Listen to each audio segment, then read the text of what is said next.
2022 is going to be an exciting year for Bitcoin. I think it's going to be a year where you start to see much more utility on the Bitcoin front, and in transitioning from simply being a store of value, or essentially a store of value, to being something that can be used in more and more everyday transactions. And I think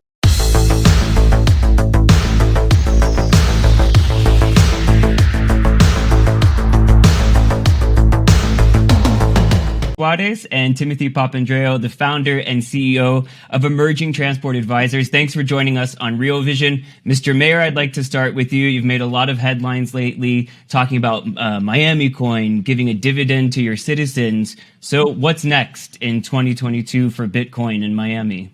Well, part of it is going to be executing on some of these big ideas. I think the other part of it is we have some other exciting ideas, which, one of which I've been considering and talking about is taking my 401k potentially in Bitcoin, or a portion of it. So that's one that I'm exploring as well. I think we are, 2022 is going to be an exciting year for Bitcoin. I think it's going to be a year where you start to see much more utility on the Bitcoin front, and in transitioning from simply being a store of value, or essentially a store of value, to being something that can be used in more and more everyday transactions. And I think that's something that we're all going to be excited to see. And I think it's part of the evolution of Bitcoin, and part of what is going to make it even more mainstream than it already is. Why do you want to take your 401k partly in Bitcoin? You want more money? You want to send a message? Do you want more citizens to take their 401k in Bitcoin? It's a personal choice. I just think that, it's a good asset to be invested in. I think it's one that's obviously going to appreciate over time. It's one that I believe. Well, Mr. Mayor, I had this confidence because of you. What do you say to them when all of a sudden there's a big drop in their portfolio? Well, the first thing I would say is thank God they left Venezuela and Cuba, because if you were in Venezuela or Cuba, you would be in a deflating currency that is manipulated by the governments that they came from, that take away all their property and deprive them of the ability to live in a free market system. So first, kudos to them for leaving those places, because those people are manipulating their currencies. Secondly, what I would say to them if they came here is, look, every investment is not for everyone in every scenario, right? I wouldn't recommend necessarily that someone who just comes here to this country, who's trying to make ends meet, deposit or necessarily save their money in any sort of commodity that can appreciate or depreciate or lose value. Right? There's a risk in anything that you invest in.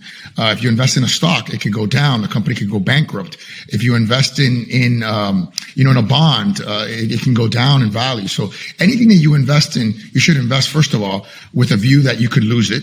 And so the volatility shouldn't matter. What should matter is, what is the sort of underlying asset and what is its future, prospect. It's really, really hard to predict the future. If we could predict the future, all of us would be lottery winners. We'd all be able we'd never make mistakes. We'd all be rich, I suppose, right? So investing is inherently risky. And so it should be done with a lot of extreme care, and you should only invest in things that you fundamentally believe in. Mr. Mayor, you talk about this confidence, but at the same time, there are these huge swings. We see so much volatility, especially as of late again. So I think the real question, the fundamental question is, how will you not just give people or get people into Bitcoin? How will you educate? What type of commitments are you willing to make? What portion of the revenue that you get from Miami Coin are you willing to set aside to educate your citizens? So part of the Bitcoin dividend from Miami Coin is not just to empower our citizens, not just to enrich our citizens, right, through our innovation, but it's also to educate our citizens, right, for them to understand what is Bitcoin as an asset. Why should they consider holding it, or why is it important to have it, or how does that asset appreciate or depreciate? That's number one. I think number two is people get very caught up in the volatility of Bitcoin, but they don't really look at the trajectory of Bitcoin. The market has pretty much already valued and spoken vis-a-vis Bitcoin by valuing Bitcoin, whether it's 50 or 60 or 55. It's $57,000 to get one Bitcoin. So that means the market has valued it 57,000 times more than $1. right? So why is the market doing that? Why would it take $57 to buy one Bitcoin if Bitcoin was an inherently bad asset? The reason why is because people are putting their confidence in an asset that cannot be manipulated, in an asset that cannot be deflated through external decisions, which is why you see rampant inflation, not just in the US, but as you said, in the UK, and certainly in South American, Central American, and African countries throughout the world. Even worse. So would you be willing to commit a certain part of your budget, a certain part of that dividend that the city is getting from Miami Coin, the revenue that they're essentially getting from Miami Coin, to educate your citizens? You're clearly educated. I'm not worried about you, Mr. Mayor. But I mean, would you put your money, or rather your Bitcoin, in Miami Coin where your mouth is, and say, okay, this is what I'm going to do. This is how much this means to us. Sure, of course. And we talked about paying our employees in Bitcoin. That was one of the things that we've talked about, and then we've actually done it already. I'm the second employee after our CIO that was paid in Bitcoin. But certainly, education is a fundamental part of understanding, economic opportunities and understanding risk, right? Like, we're not, like I said, I don't necessarily recommend that anybody invest in anything that they can't lose, right? And I think that's a fundamental educational component of taking risk and deciding to invest in something versus not investing in something. I also think that there's risk in, for example, leaving your money in a bank account that is not earning interest and that is losing purchasing power. That's a tremendous amount of risk. And so that's also something that I would love for my residents to be educated about, so that they aren't, a lot of these things, Sam, what worries me about it is they inordinately, and when I say they inordinately hurt the poor, right? In other words, not investing sometimes in assets that are appreciating assets actually hurts the poor more than it hurts the rich. Because, we all know the wealthy figure it out. They find a way to figure it out. They're always ahead of the curve. It's the poor that suffer.